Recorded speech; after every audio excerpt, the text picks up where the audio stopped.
so freaking bossy. So I feel it's 4:11. That was a red button on my phone. Don't think I didn't catch that. It's 4:11 and April 11th. Wow.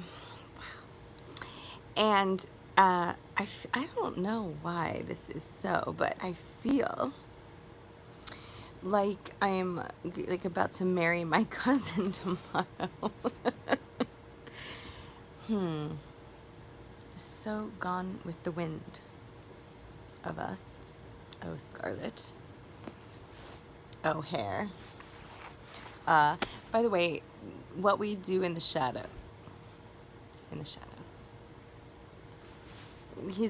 His bunny, his rabbit sculpture. We just watched that and it was the best. Okay, so let's Gone with the Wind with us then. Just read a little bit. I'm kind of,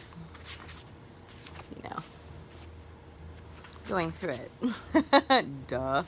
So I don't want to overdo it tonight. I say that all the time and then I overdo it. I really don't want to.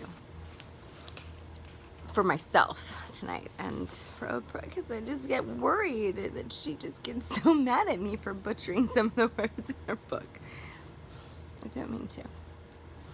This is page 91, Gratitude. And what I know for sure. The table next to me was making a lot of noise, celebrating a special occasion. 5 waiters singing happy birthday, dear Marilyn. Our side of the room applauded as Marilyn blew out the single candle on the chocolate cupcake she'd been presented with.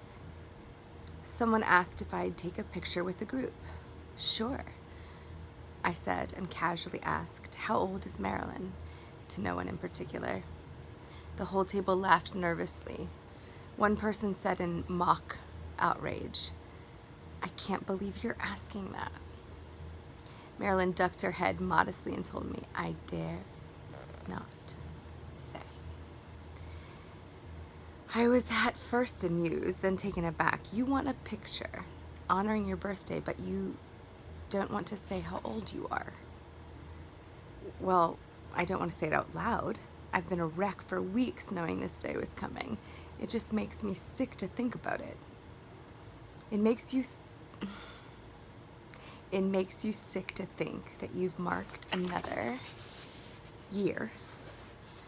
That every worry, every strife, every challenge, every delight, every breath, every day was leading to this moment. And now you made it and you're celebrating it with one little candle and denying it at the same time. I'm not denying it, she said. I just don't want to be 43.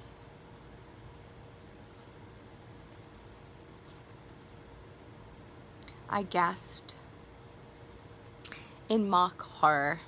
You're 43? Oh my. I see why you wouldn't want anyone to know that. Everyone laughed, that nervous laughter again.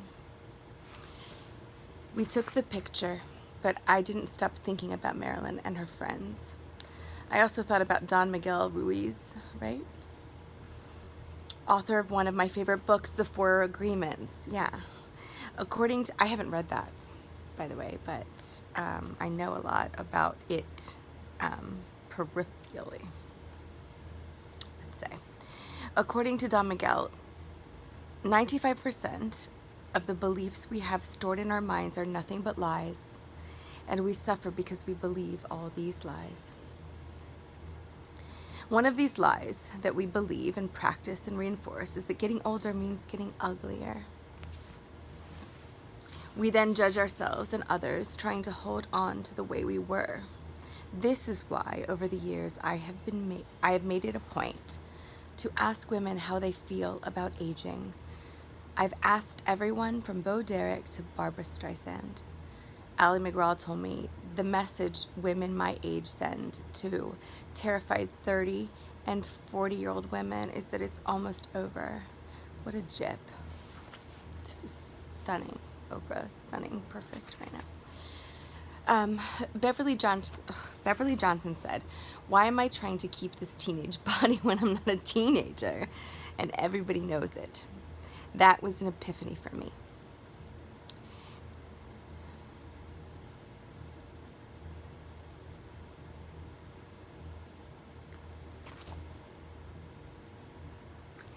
No, wait. This is page 93 in this book. And we just ate Ariel. We just watched, like I just said, we just watched the current episode of What We Do in the Sheds.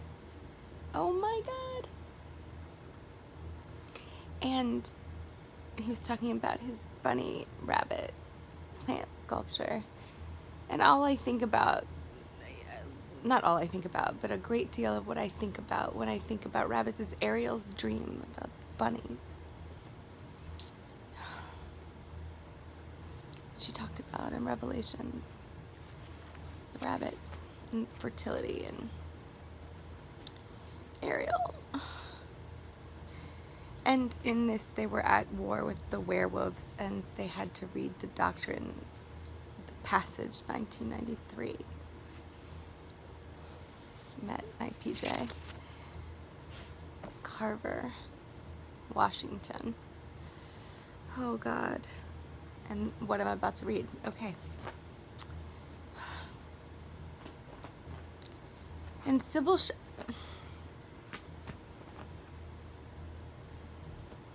this is a sacred moment for me. It's sacred. And I will not read it without saying such. It's sacred.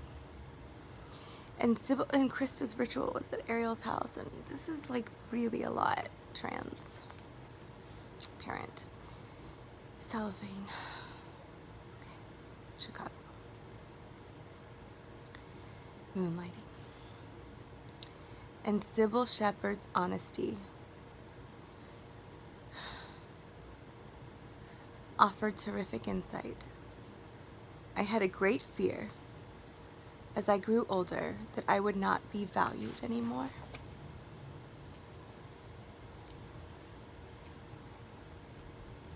I miss my people. I love you guys so much. If you're blessed, in red, enough to grow older, which is how I look at aging, I think often of all the angels of 9/11 who won't get there. There's so much wisdom to be gained from people who are celebrating the process with vibrancy and vigor and grace. I've had wonderful mentors in this regard. Maya Angelou, doing speaking tours in her mid-80s. Quincy Jones, always off in some far-flung part of the world creating new projects. Sidney Poitier, epitomizing who and what I want to be if I'm fortunate to live so long. Reading everything he can get his hands on, even writing his first novel at age 85. Continuously expanding his fields of knowledge. For sure, we live in a youth-obsessed culture, yes, that is constantly trying to tell us that if we're not young and glowing and hot, we don't matter. But I refuse to buy into such a distorted view of reality, and I would never lie about or deny my age. To do so is to contribute to a sickness pervading our society, the sickness of wanting to be what you're not. I know for sure that only by owning who and what you are can you step into the fullness of life. I feel sorry for anyone who buys into the myth that you can be what you once were. The way to your best life isn't denial. It's owning every moment and staking a claim to the here and now. You're not the same woman. You're not the same woman you were a decade ago. If you're lucky, you're not the same woman you were last year. The whole point of aging, as I see it, is change. If we let them, our experiences can keep teaching us about ourselves. I celebrate that. Honor it. Hold it in reverence. And I'm grateful for every age I am blessed to become. I'm gonna stop. It's a lot. We do. Women are really at the shit end of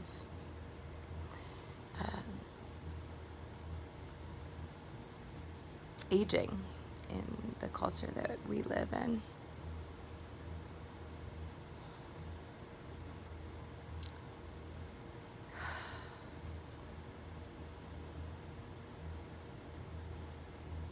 There are some things that are timeless and ageless, and I think that's the part of our soul that gets and should and gets to appreciate actually aging, because it is a blessing.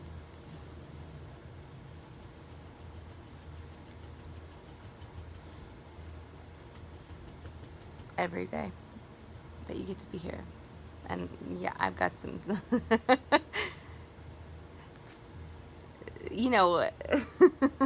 feelings about tension in these particular days, but the reality is, like, it is my honor. And I wouldn't have gotten to this place if I hadn't aged this far and this long, and it is a great dream of mine for this coin to be flipped, so that the other side can be seen and embraced, women aging as gorgeous, because it is, because we are, because lines, because body changes, because salaciousness. You don't get to be salacious when you're 16, 17, and I have absolutely had my own issues with this. For me, mine really haven't been about wanting to be what I was as a teenager. It was wanting to recapture what I lost in love as a teenager, and not having like a real true love story, of not having seen a person for so long and wanting to still be, have the effect of the same effect, but not the same way, really, just the same effect. Like, it's different, but not how I feel about you.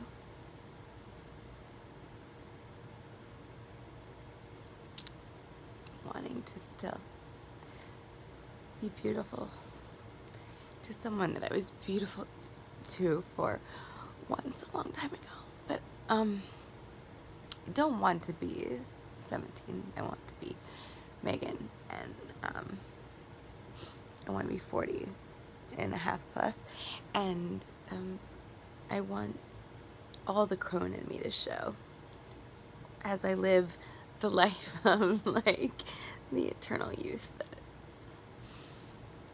just springs. It just springs from me no matter what I do. And I think, again, it's like opposites attract, but not just outwardly, inwardly. So the more that I get to embrace and become and I guess sink into the crone in me, the more that eternal youth springs. And, the mother sort of presides. Dragon mother. Dragon sister, dragon lover.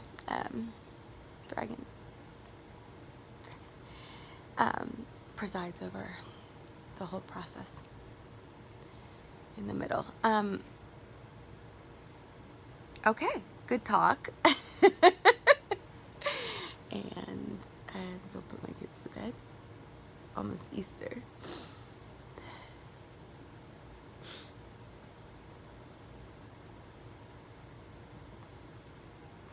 Feel so much love. So much love. Hasta la vista for a minute.